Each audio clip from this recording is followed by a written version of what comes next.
उत्तर प्रदेश का प्रयागराज, यहीं पर है पवित्र संगम, जिसके कारण इस स्थान का विशेष महत्व है।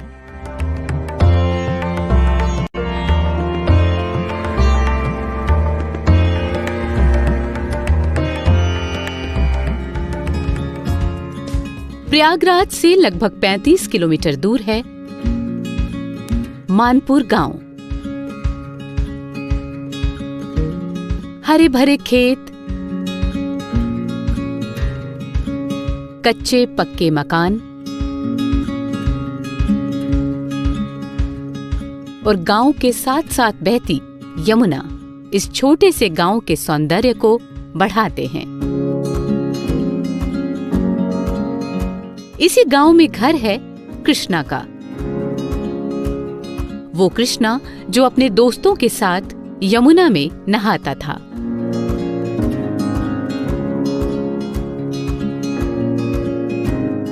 यहाँ के प्राइमरी स्कूल में उसने पढ़ाई की। वो स्कूल अब खंडहर में बदल चुका है और नई बिल्डिंग में शिफ्ट हो चुका है।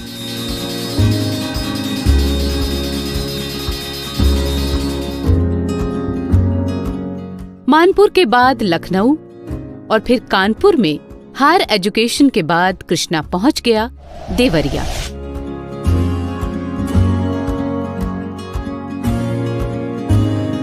और बन गया डॉक्टर कृष्णा सिंह।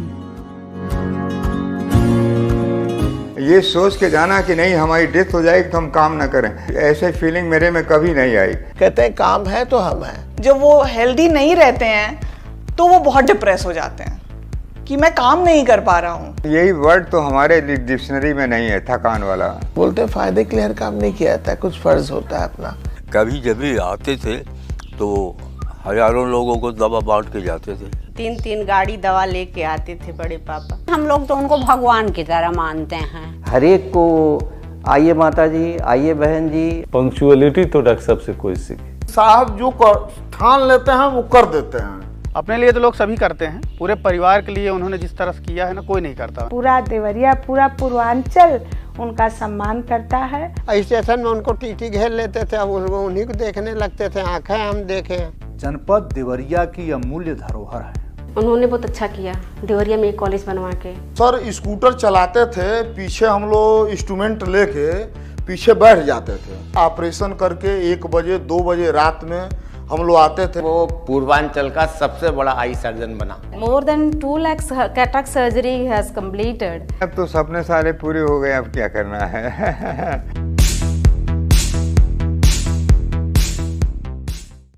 कोशिश करने वालों की हार नहीं होती। इसका जीवंत उदाहरण है डॉक्टर के सिंह, जिन्होंने खराब आर्थिक स्थिति के बावजूद अपनी लगन और मेहनत के बलबूते पर कामयाबी हासिल की। बर्थ मेरा लखनऊ में हुआ। My father was in service there at Lucknow. हम लोग आपस में खेल कूद करते थे, समय बीतता था, बाकी किसानी का काम कुछ नहीं। स्विमिंग अच्छा जानते थे, यमुना जी में नहाते थे। हाँ नहाते थे, अच्छी तरह से तोड़ते थे, कोई प्रॉब्लम नहीं थी। इस पार से उस पार चले जाते थे नदी में तैर करके। अब प्राइमरी तक यहाँ पढ़े हैं, फिर डॉक्टर साहब अपना लखनऊ चले गए पढ़ने। 5th के बाद फिर 6th क्लास से ले करके up to the BSc Lucknow में पढ़ा है और उसके बाद चले गए GSBM मेडिकल कॉलेज।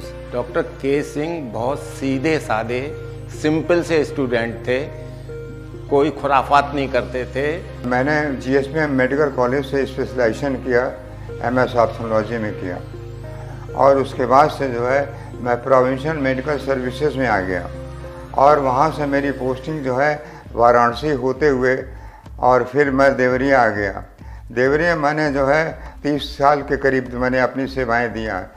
सेवा देने के बाद मेरा रिटायरमेंट हो गया 2001 में। 2000 में आई रिटायर्ड। बचपन से लेकर जवानी तक निरंतर संघर्ष और कड़ी मेहनत के बाद डॉक्टर के सिंह की जिंदगी में एक नया मोड़ तब आया जब वो मृदुला जी के साथ परिणय सूत्र में बंधे। देखते ही देखते दोनों एक दूसरे के पूरक बन गए।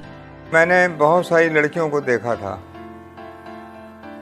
I visited so many places, लेकिन हमें कोई पसंद नहीं आया तो फिर मैं फेडअप हो गया। तो मैंने कहा कि अब मैं शादी करूंगा तो मैं लड़की को नहीं देखूंगा, और वाकई में मैंने नहीं देखा। बस इनके फादर मदर ने बताया, और इनके अंकल वहाँ रहते थे कानपुर में, तो उन्होंने उनको पता लगा तो हमको बुलवाए, तो चले गए मिलने के लिए। तो मैंने कहा कि साहब अभी तो हमको आगे पढ़ना है, तो हम शादी करके क्या करेंगे। उन्होंने कहा कि नहीं, आप जो है शादी के लिए जो है हाँ कर दीजिए और हम लोग सपोर्ट करेंगे आगे के लिए। फिर हमने हाँ कर दिया, घर वालों को बता दिया, फिर 9 जून को शादी हो गई।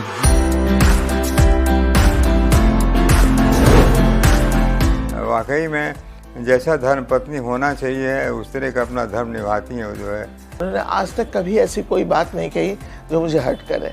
पूरा घर का मैनेजमेंट, मतलब इकोनॉमिक मैनेजमेंट और सारे मैनेजमेंट सब कुछ वही करती हैं। जब बच्चे इस लायक हुए कि उनको मतलब एजुकेशन, हायर एजुकेशन के लिए भेजना पड़े, तो डॉक्टर साहब ने मुझसे कहा कि तुम सब चीज़ में बहुत स्मार्ट हो, घर देख लेती हो, बाहर भी देख लेती हो, अपने फैमिली भी देख लेती हो, लेकिन ये है कि अगर बच्चों को तुम अच्छा निकाल दो तब मैं मानूँ कि तुम हर चीज़ में स्मार्ट हो।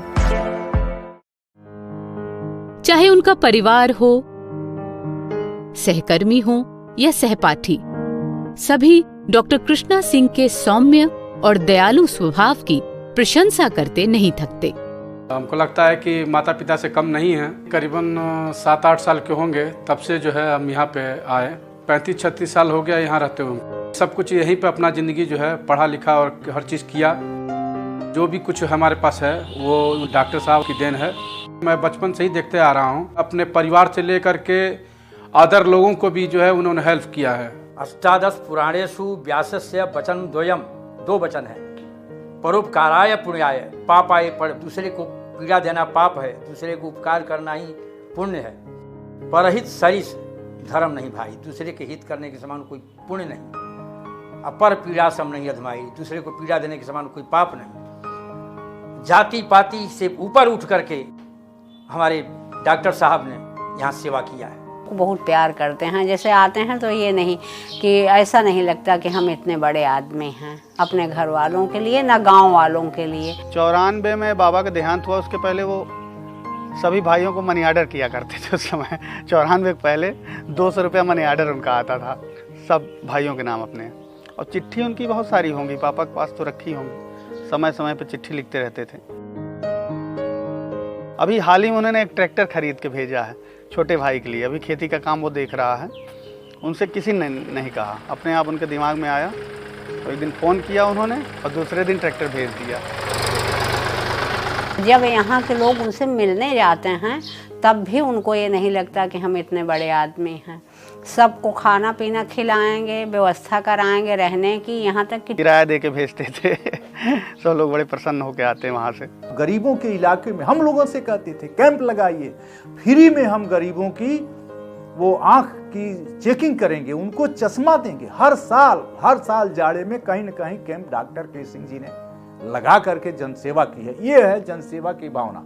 और आज भी डॉक्टर के सिंह जी के लिए स्वास्थ्य सेवाएं कोई कमाई का साधन नहीं है। दवा वितरित करते थे, अपने आसपास क्षेत्र के सभी लोगों को देख लेते थे जितना हो सके, 100, 200, 500 आदमी। अब वहाँ कभी जाते तो दवाएं ले जाते थे, तो नेसली गांव के लोग पहुँच जाते थे, तो कुछ दवा उनको चाहिए थी, सर्दी जुकाम खांसी बुखार इन सब चीज़ों की दवाएँ ले जाते थे, आँख की दवाएँ ले जाते थे, तो उनको दे करके फ्री बांट देते थे कि आप लोग ले जाइए, इस्तेमाल करिए इसको। देवरिया में जिसने इलाज कराया वो, जैसे मैं देवरिया में रहा, आज नोएडा में हूँ, तो अगर कोई होगा तो उनके बारे में मैं बताऊंगा। उसी तरीके से उनके कई मरीज जो फैले हुए ऑल ओवर इंडिया, वो रेफरेंस देते रहते हैं। इस तरीके से उनकी प्रतिष्ठा पूरे ऑल ओवर इंडिया है, क्योंकि एक मरीज 100 मरीज को मल्टीप्लाई करता है। मैं देखता था कि उनके यहाँ सैकड़ों लोग जो है ओपीडी में लाइन लगा करके बैठे होते थे, और दूर दराज के देहात के लोग उनके यहाँ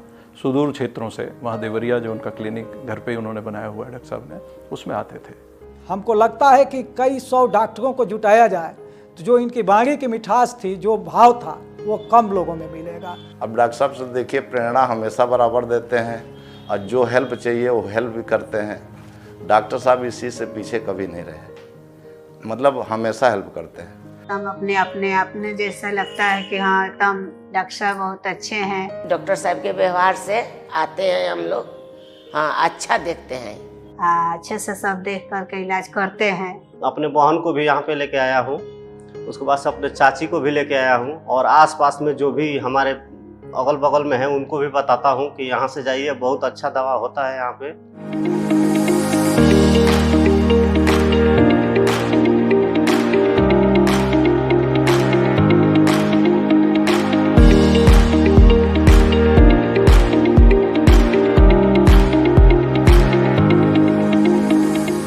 जीवन में सब कुछ हासिल कर लेने के बाद कभी कभी अचानक कुछ ऐसा हो जाता है जो हमें भीतर तक तोड़ देता है। उनको एक बेटा और एक बेटी डॉक्टर रितु के रूप में ईश्वर ने दिया। सबसे बड़ा लड़का था आशीष सिंह, आशीष नाम उसका था। MBBS कर लिया था उसने, MS कर रहा था ऑप्थेल्मोलॉजी में ही, फर्स्ट ईयर भी कंप्लीट कर लिया था। इसको जो है लीवर की प्रॉब्लम हो गई, हेपेटाइटिस हो गई, बहुत ज़्यादा हेपेटाइटिस हो गई और बहुत ट्रीटमेंट कराया, वहाँ कराया, संजय गांधी में कराया। जब ये फाइनल ईयर में था और इसको थीसिस जमा करना था, तो थीसिस जमा हो गई थी, लेकिन थीसिस के बाद में ऐसा बीमार पड़ा कि वो रिकवरी नहीं हो पाई। फिर उसको वहाँ से ले आए संजय गांधी PGI में, फिर वहाँ ही वाज नो मोर।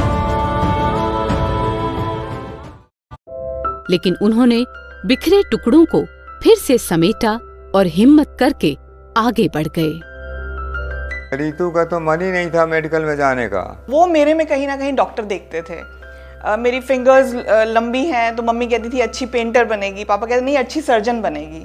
बहुत मेहनत से इसको डॉक्टर बनाए और ये बड़ी ही प्रतिभाशाली भी है। उसके बाद फिर जो है शादी की बात आई, बहुत लड़के देखे होके नहीं जचा। बीच में जो है डॉक्टर वेद की बात आई। हमने कहा डॉक्टर साहब ये जिम्मेदारी मेरी है और मैं आपको ये दावे के साथ कह सकती हूँ कि एक बहुत अच्छा लड़का आपको मिलेगा और एक बहुत अच्छा डॉक्टर है वेद। यहाँ पे गोरखपुर में एक शादी थी, मेरे बैचमेट डॉक्टर रजत की शादी थी, तो पता चला कि वेद भी वहाँ पे आ रहे हैं, तो हम कहा चलो दोनों बात हो जाएगी, वेद को देख भी लेंगे। वहीं पे मेरी मुलाकात डॉक्टर के सिंह साहब से हुई और मुझे अच्छा लगा लड़का, तो हमने वाइफ को बताया। हमने कहा नहीं लड़का तो बहुत अच्छा है। मुझे मिलते ही उनसे एक आत्मीयता का भाव मिला, जैसे अपने पिता से ही मिलने पे लगता है। वेद जैसे महात्मा टाइप के हमको दामाद मिले, पूरी जिंदगी मेरी सुधार दी उन्होंने। ओम समीर्धाग्निम धुवशत घृतय बोर्धयातिथिम अस्मिन् हव्याजुहोतन स्वाहा दमग्ने जातविद्सेदन्न मम आयु प्राणं प्रजां पशुं कीर्तिं द्रविणं ब्रह्मवर्चसं मह्यं दत्त्वा व्रजत ब्रह्मलोकं स्वाहा। पापा बहुत बिजी रहते थे उस समय, हमें समझ में नहीं आता था कि क्या है, मतलब सबके पेरेंट्स स्कूल जाते हैं, पेरेंट्स टीचर मीटिंग में जाते हैं, बट पापा शायद नहीं जा पाते थे क्योंकि उस समय उनकी प्रायोरिटीज़ डिफरेंट थी। वो फ्यूचर देख रहे थे हमारा। He is like a coconut, बाहर से बहुत हार्ड है, अंदर से बहुत सॉफ्ट है। आई रिमेंबर अ इंसिडेंस जहाँ पे उन्होंने गुस्से में, क्योंकि जब यंग थे तो थोड़ा खून उनका भी गर्म था, तो उन्होंने शायद कुछ पूछा, कोई इंस्ट्रूमेंट पूछा कैंप में जाने से पहले, वो नहीं लाया था वो, और गुस्से में उसको एक थप्पड़ लगा दिया। But he felt so bad about that. वो शाम को ही आकर के उन्होंने बोला, रितु तुम्हारी घड़ी ना पुरानी हो गई है, तुम ये मुझे दे दो। तो मैंने वो घड़ी उनको दे दी, वो ले जा करके उन्होंने उस बंदे को दे दी, जस्ट अ जेस्चर टू से सॉरी। अगर मैं मांगना चाहूँ ऊपर वाले से तो मैं तो ये कहूँगी कि मम्मी पापा मेरे हमेशा मेरे साथ रहें, इससे ज़्यादा मुझे कुछ नहीं चाहिए। डॉक्टर के सिंह की सुबह चाय और अखबार के साथ होती है।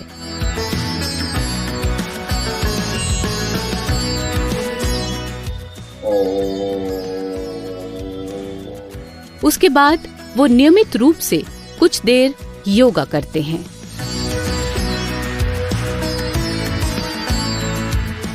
फिर नहा धोकर नाश्ता। नाश्ते से पहले इंसुलिन और अपनी दवाएं लेना भी अब उनकी दिनचर्या का हिस्सा बन चुका है। इस तरह वो तैयार होते हैं नए दिन की नई चुनौतियों के लिए। फिर यहाँ जो पेशेंट आ जाते हैं उनको पहले अटेंड कर लेते हैं। आधी छोड़ पूरी को दावे और कुछ ना मिले, है ना, कहावत है। तो मैं पहले इन लोगों को देख लेता हूँ जो दूर दूर से आते हैं। फिर मैं कॉलेज चले जाता हूँ और कॉलेज जाने के बाद इधर कुछ दिनों से हमने जो है 2 घंटे का समय जो है वेदांत में देता हूँ और फ्री में देखता हूँ, फ्री सर्विस करता हूँ वहाँ पे। तो वहाँ पे आँख के मरीज आ गए, कोई जनरल पेशेंट भी आ गए, उनको भी देख लिया, उनको भी दवा लिख दिया। उनके जैसा हार्डवर्क अगर कोई इंसान 10% भी कर ले वो एकदम टॉप लेवल पे पहुँच जाएगा। जब भैया की शादी थी तो बाहर टार्च लेके वो मरीज देख रहे थे। एक तरफ बारात जा रही, दूसरी तरफ डॉक्टर साहब से 50 मरीज इकट्ठा हो गए हैं, तो ऐसे ही देखते जल्दी जल्दी जल्दी जल्दी उनको विदा कर रहे हैं। वहाँ देर हो रही है। उसके बाद बड़ी मम्मी किसी ने बताया कि वो तो जा ही नहीं रहे हैं डॉक्टर साहब, मरीज देख रहे हैं। अब वो उनके पास एक पैड था मेडिकल वाला, उसी भी लिख लिख के दवाएं दे रहे थे, टार्च से देख रहे थे। फिर वो आई तो उन्होंने किसी तरह कहे कि उनको बारात भेजा। सर्जरी करके स्कूटर पे आना, कभी कोई बहुत हाई हेडेड नहीं रहे। उस जमाने में गाड़ी नहीं थी तो सर स्कूटर चलाते थे हम लोग। स्कूटर की लाइट भी बहुत धीमा थी, हम लोग दोनों तरफ से टार्च बारते थे। जब जान जाते थे लोग जो साहब आ रहे हैं, डॉक्टर साहब आ रहे हैं, डॉक्टर के सिंह आ रहे हैं, तो 4-5 गांव के लोग वहाँ पे जुट जाते थे। सर हमारा ऑपरेशन बहुत जरूरी है। सबको साहब देखते थे, जिनको मोतियाबिंद रहता था साहब किसी को ना नहीं करते थे और हारते भी नहीं थे। मुझको थकान नहीं लगती है कि अरे आज मैंने बड़ा काम कर लिया, मैं थक गया हूँ, मेरे हाथ पैर दबा दो। ऐसा नहीं कभी फील किया मैंने, थकान नहीं फील किया। उसी दिन सबका ऑपरेशन कर देते थे, चाहे 2 बज जाए रात, 2:30 बज जाए रात, लेकिन साहब सबको ऑपरेशन करके तभी घर आते थे। उस रूम की जो खिड़की थी वो दूर तक दिखती है। मैं वहाँ 2-2 बजे 1:30 बजे रात तक बैठी रहती थी, जब तक सब एंटर नहीं कर जाते थे घर में या इनके स्कूटर नहीं दिख जाता था मुझे, तब तक उठ के नहीं आती थी। परेशानियों में भी साथ दिया उन्होंने जो है ना, और अब भी जो है सब साथ है, कोई हमें परेशानी नहीं होती। उनका वो जज्बा है, वो सोसाइटी को सब कुछ देना चाहते हैं। मतलब वो, मुझे तो ऐसा लगता है वो आखिरी सांस भी ना मरीज देखते हुए ही निकालने वाले हैं। Death is another thing, person live or not live, my name will be here, that was only. I never thought about my death and about my age. वो अपने काम पर ध्यान देते हैं, मरीजों पर ध्यान देते हैं, मगर अपने स्वास्थ्य पर ध्यान नहीं देते।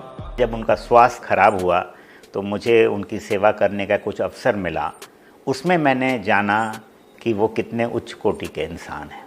करीब 11 बजे रात को मैं सो रहा था तो एक यहाँ बहुत फिजिशियन, बहुत सीनियर फिजिशियन थे, उन्होंने फ़ोन किया कि डॉक्टर साहब को जो है सीने में दर्द हो रहा है, लग रहा है हार्ट अटैक हो गया है। उस ज़माने में यूरोकाइनेज मिलता था, एक दवा ऐसे होती है जो नस में लगा दी जाती है तो तुरंत नसें खुल जाती हैं। तो मैं वहाँ से पूरा मॉनिटर और पूरा जो है हर एक पैराफर्नेलिया के साथ और सब लेके यहाँ पर पहुँचा। डॉक्टर साहब उस समय बिल्कुल बहुत सीरियस थे, बीपी वगैरह बिल्कुल अनरिकॉर्डेबल था। हम लोगों ने डोपामिन ड्रिप लगाया, डोबिकामिन ड्रिप लगाया और फिर बीपी जब नॉर्मल हुआ तो हम लोगों ने यूरोकाइनेज इंजेक्शन लगाया और लगाने के तब भी जो है 1-2 घंटे तक थोड़ा रेस्टलेस ही रहे। 2-3 बजे तक होते होते धीरे धीरे बिल्कुल ठीक हो गया और उसके बाद तो बिल्कुल डॉक्टर साहब जो है कहे कि मुझे कुछ हुआ ही नहीं है। लोगों की ब्लेसिंग्स आपके साथ होती हैं और वो ब्लेसिंग्स ही है जिसकी वजह से वो आज after having 5 stents in his heart he is still working with almost 80 patients every day and 2 to 3 surgeries every day. Till my life I do the operations, my hands work, my brain work, my all the system work, then I will do the work. हमने उनसे कहा कि मरीजों की सेवा के साथ साथ आपका सबसे बड़ा कर्तव्य है कि आप अपने अगर स्वास्थ्य में ध्यान देंगे तभी आप ज़्यादा लंबे समय तक मरीजों की सेवा और हम लोगों से बातचीत कर सकेंगे। साल 2020 जब पूरा विश्व कोरोना महामारी से जूझ रहा था, ऐसे में जब देवरिया जिला प्रशासन ने उनसे उनका नवनिर्मित वेदांक मल्टी स्पेशलिटी हॉस्पिटल कोरोना पीड़ितों की सेवा के लिए मांगा, तो डॉक्टर के सिंह ने अपना 100 बेड का हॉस्पिटल प्रशासन को सौंपकर उदारता और समाज के प्रति अपने दायित्व का परिचय दिया।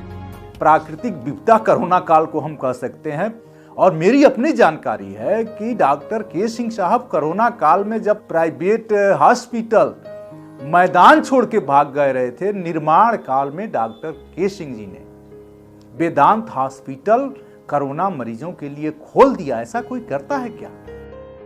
एक काम उसने और अच्छा किया कि उसने फीमेल एजुकेशन को बहुत प्रमोट किया, जो कि आज के ज़माने में बहुत ज़रूरी है। बहुत सारी जो गाँव की लड़की होती हैं वो पढ़ नहीं पाती हैं दूर तक, और फीस भी ज़्यादा होती है। I am very proud to say that in Deoria एक ही कॉलेज है गर्ल्स के लिए। उनका इंस्पिरेशन था गर्ल्स का एजुकेट करना है। करीब 20-22 टीचर्स हैं और करीब 250 स्टूडेंट्स हैं वहाँ पे, और ऑप्टोमेट्री जो है आई के जो बच्चे हैं उनको कभी क्लासेस भी लेता हूँ उनका जो है। सांस की प्रणाली जिसमें कि एक चेस्ट होता है और चेस्ट के अंदर just like a cage surrounded by the bones, इसको बोलते हैं vena cava, superior vena cava, carry the blood from the head and the neck, superior vena cava. We have ANM program and GNM program. ANM program 2 साल का है, GNM 3 साल का है। So 2010 में स्टार्ट किए थे, अभी we are running the 11th batch. So ANM programme 2016 में स्टार्ट किए थे। I have to share here, हमारे कॉलेज से more than 800 nurses are train and they are working in all over UP and all over India, even abroad also. Doctor K Singh ने ऐसा किया है कि हम लोग ये सारी फैसिलिटीज़ प्रोवाइड कर सकते हैं, और कॉलेज प्रैक्टिकल्स सब चीज़ें बहुत अच्छी होती हैं यहाँ। फिर चले जाते हैं अपने राघव नगर हॉस्पिटल पे, वहाँ मरीज देखते हैं। वहाँ मरीज जो है हमको रात में 9-10 बज जाता है, ऑपरेशन हम शाम को ही कर पाते हैं, दिन में नहीं कर पाते हैं। तो समय जो है भागता चला जाता है। डॉक्टर के सिंह की ख्याति आज दूर दूर तक फैली है। वो अपनी मंजिल पर पहुंच चुके हैं, लेकिन यहाँ तक पहुंचने के लिए उन्होंने जो संघर्ष किया उसका हम चाहकर भी अंदाजा नहीं लगा सकते, क्योंकि इस संघर्ष की पीड़ा का एहसास सिर्फ और सिर्फ उन्हीं को है। हमेशा हैंड टू माउथ ही रहता था मैं। I was always hand to mouth. Hostel में सैटरडे के दिन मैं खाना नहीं खाता था।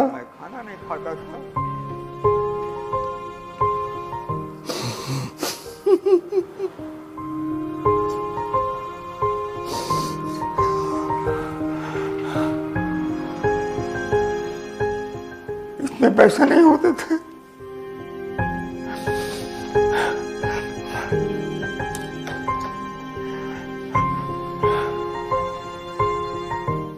This was my life. इसलिए मुझे लाइफ से कोई डर नहीं लगता है।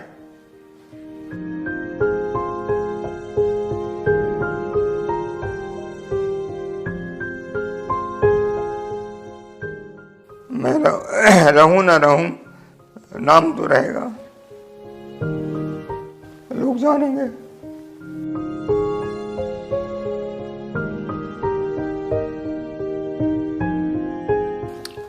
दोस्त लोग रहते थे, कहते थे कि अरे चलो यार, अगर नहीं यार भूख नहीं है, आज मेरा व्रत है, आज बना ठीक है।